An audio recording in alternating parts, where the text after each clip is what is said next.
Om Swastiastu. Perkenalkan kami dari kelompok 9 yang beranggotakan 2 orang, yaitu yang pertama Saya Eko Agus Aditya Julantara, NIM 084. dan saya Kadek Martin Wiadnyana, NIM 086.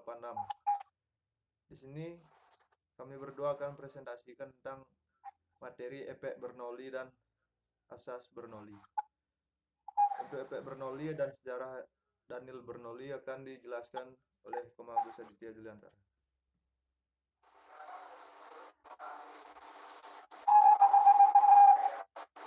Oke, di sini saya akan menjelaskan mengenai sejarah Daniel Bernoulli.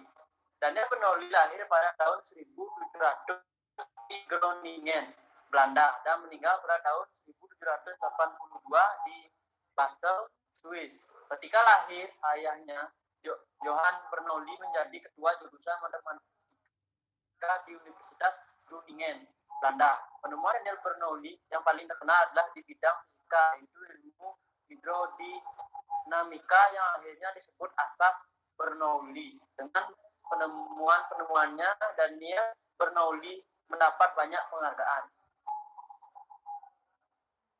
Efek Bernoulli.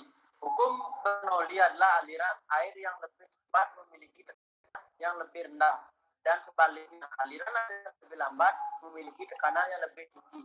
Hukum ini berbicara mengenai aliran air. Efek Bernoulli bisa dikaitkan dengan olahraga renang.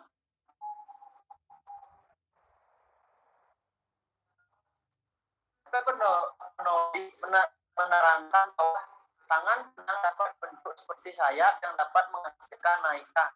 Gaya naik yang diberikan oleh perbedaan tekanan diistilahkan dengan naik lift. Dan ini lalu diberikan tegak lurus ke arah tahanan benda, karena benda cenderung bergerak dari daerah bertekanan tinggi ke bertekanan lebih rendah. Perbedaan tekanan ini mendorong tubuh naik dan membuatnya tetap di atas permukaan air, streamline. Baik, untuk asas Bernoulli akan saya jelaskan sendiri. Asas Bernoulli dikemukakan pertama kali oleh Daniel Bernoulli pada tahun 1700 sampai 1782. Asas Bernoulli yaitu tekanan fluida di tempat yang kecepatannya lebih tinggi lebih kecil daripada di tempat yang kecepatannya lebih rendah.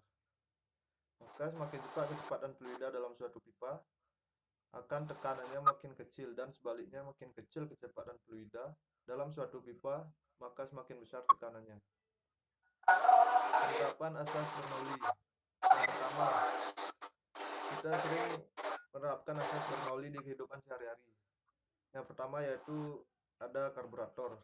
Karburator adalah alat mesin kendaraan yang berfungsi untuk menghasilkan campuran bahan bakar dengan udara lalu dicampur dan dimasukkan ke dalam silinder mesin untuk pembakaran. Penerapan asas Bernoulli yang kedua yaitu penturimeter. Penturimeter adalah alat yang digunakan untuk mengukur laju aliran fluida dalam pipa tertutup. Ada 2 jenis penturimeter, yaitu penturimeter tanpa manometer dan penturimeter menggunakan manometer yang berisi zat cair lain. Penerapan asas Bernoulli yang ketiga yaitu tabung pitot. Tabung pitot adalah alat untuk mengukur kelajuan gas dalam pipa tabung gas. Tekanan stagnasi yang terukur tidak bisa digunakan untuk menentukan kecepatan fluida.